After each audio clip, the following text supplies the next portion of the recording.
Hi, I'm Fraser, and I'm going to introduce Group C's Caravan project and summarise the features, then my groupmates will explain the elements in more detail. Our version of Caravan is a strategy RPG with financial and business management aspects. The player takes the role of Darius, a merchant who has received a loan from the king to start a blacksmithing business.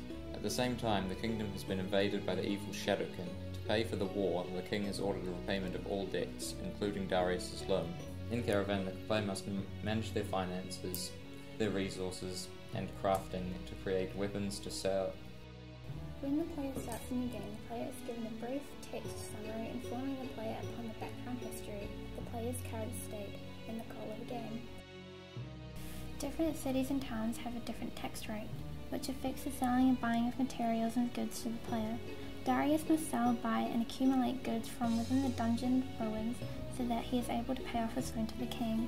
The caravan that Darius uses for his travels has limited inventory space, and the player must be tactical in his crafts, collecting and exporting to different locations.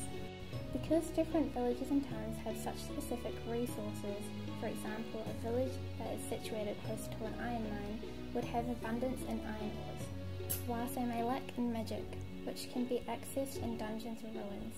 When the player can craft magical blades that are compatible to the material of the weapon. In our world of Caravan, the player is able to travel around the kingdom. Therefore, we designed the map to be huge with lots of content for the players to explore. As soon as the player starts the game, he or she will get access to the world map, which shows the overlook of the whole kingdom and the location of the player themselves.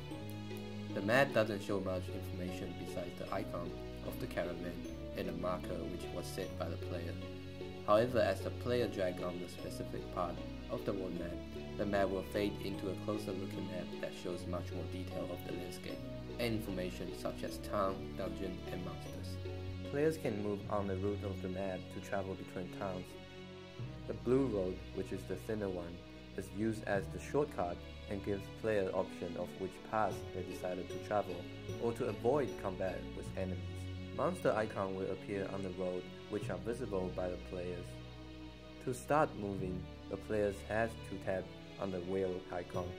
For the UI part, players can get access to Profile, which is the caravan icon on the center of the map UI. The profile shows all the information about the players and split into 4 parts, which are inventory, crafting, guard, and caravans. Inventory is used to view all the items the players has in the caravan, includes resources, goods to sell, and equipment for the guards. The guard tab shows the information on the mercenary you hired.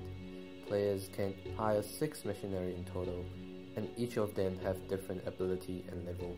However, after their deaths during combat, they won't come back. Crafting tab is where players forge new weapons using different resources. The Caravan tab shows the status of mini caravans. Players can only have 3 of the caravans and each can only carry 3 types of weapons to sell. When the player arrives at a town, they may visit its marketplace to buy resources and sell their weapons. They can also visit the inn to hire special mercenaries and visit the town hall to establish trade contracts that will allow their miniature caravans to travel back and forth between the player's forge and the town, buying and selling resources. Towns are also a safe location where the game can be saved. If the player encounters an enemy on the road and cannot escape from them, then they will be moved into the combat screen. Combat in our version of Caravan is turn-based.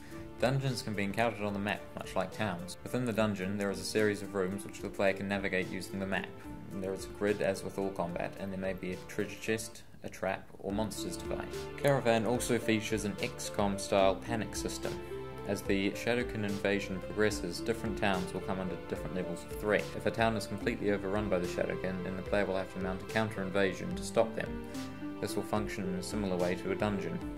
For the concept art, I was asked to design 4 things: the dungeon guardians, the resources, the weapons, and some of the character designs.